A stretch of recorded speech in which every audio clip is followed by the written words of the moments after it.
ज्यावरी नाही गुरुची कृपा, करीत असे रिकाम्या गप्पा. असंच काहीसं आपल्या आयुष्याच्या बाबतीतही असतं. जर आयुष्याला योग्य दिशा मिळाली नाही, योग्य मार्ग मिळाला नाही, तर आपलं आयुष्य हे भरकटत असतं. छत्रपती शिवरायांच्या आयुष्यामध्ये दादोजी कोंडदेवांची भूमिका ही तितकीच महत्वाची जितकी आऊसाहेबांची. कारण मासाहेबांनी त्यांना गर्भसंस्कार दिले, बालपणी संस्कारांचं बाळकडू पाजलं. परंतु जेव्हा खऱ्या अर्थाने रणांगणात उतरायचं प्रशिक्षण हवं होतं, तर ते मिळालं दादोजी कोंडदेवांकडून.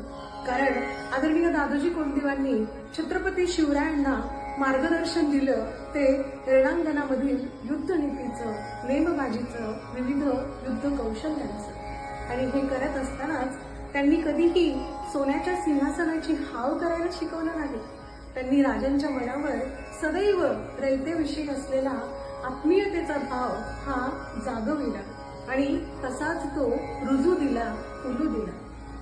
जसं दादोजी कोंडदेवांचं महत्व शिवरायांच्या आयुष्यात आहे, तसंच आजच्या या काळातही विविध गुरु परंपरा आपल्या या समाजाला लाभलेल्या आहेत. ज्यामध्ये श्री स्वामी समर्थ महाराज, श्री साईनाथ महाराज, शेगावी निवासी श्री गजानन महाराज, साक्षात पंढरपूरला उपस्थित असणारे विठू माऊली, ज्ञानोबा माऊली, संत तुकाराम महाराज, किती नावं घेऊ आणि किती नको.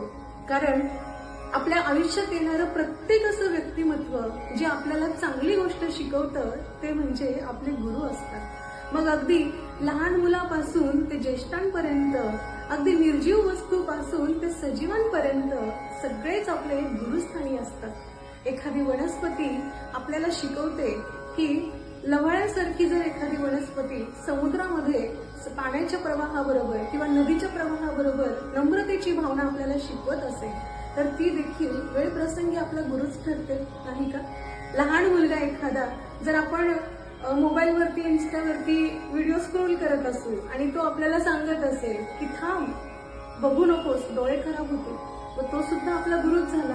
आजच्या या कलियुगामध्ये गुरूंची रूपं ही वेगवेगळी आहेत. मग शिक्षक असतील, बंधू असेल, बहीण असेल, एखादा चांगला मित्र, आपली आई, आपली प्रिय सखी, हे सगळे आपल्या गुरुस्थानी असतात. गुरुर्विष्णू गुरुर्देव महेश्वरा, गुरुर साक्षात परब्रह्म तस्मै श्री गुरुवे नमः. अशी ही गुरु परंपरेची महती आणि महत्व आपल्याला आपल्या संस्कृतीने शिकवलेली आहे. गुरूंचं महत्व हे प्रत्येकाच्या अंतःकरणात ठायी ठायी बसलेलं असतं. गुरूंचं स्वरूप हे प्रत्येकाच्या हृदयामध्ये, काळजामध्ये ते नेहमी उपस्थित असतं. जेव्हा कधी माणूस संकटामध्ये असतो तेव्हा गुरूंचा धावा हा तो करतच असतो.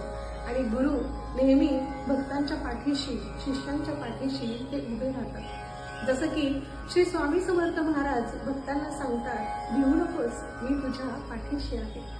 श्री साईनाथ महाराज सांगतात, श्रद्धा आणि सबुरी ठेवा, तुमच्या आयुष्याला योग्य दिशा आणि मार्ग हे नक्कीच मिळते. गुरु म्हणजे काय? तर गुरु म्हणजे एखादा पर्वता एवढ्या संकटाला ठेचून काढणारा तो उत्तुंग असा हिमालय म्हणजे गुरु. गुरु म्हणजे अंधारातून प्रकाशाकडे जाणारी जी वाट असते ती म्हणजे गुरु. गुरुपौर्णिमा म्हणजे गुरुविषयीची कृतज्ञता आणि आदर व्यक्त करण्याचा हा दिवस.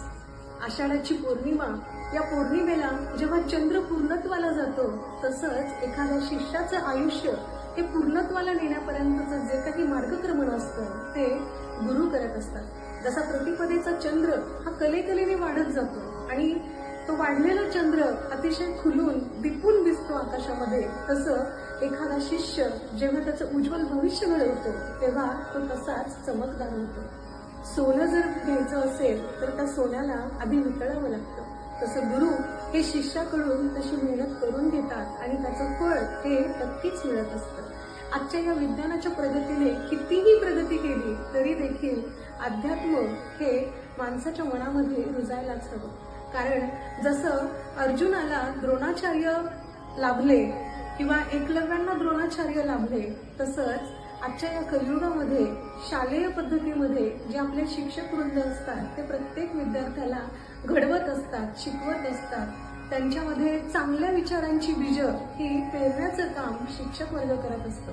आणि खऱ्या अर्थाने आज सर्व पिढीने, आपल्या तरुण पिढीने, लहान लहान मुलांनी गुरूंची जी काही महती आहे ती जपायला हवी, गुरूंची कृतज्ञता ही व्यक्त करायला हवी, गुरूंचे आचार विचार हे अवलंबायला हवेत.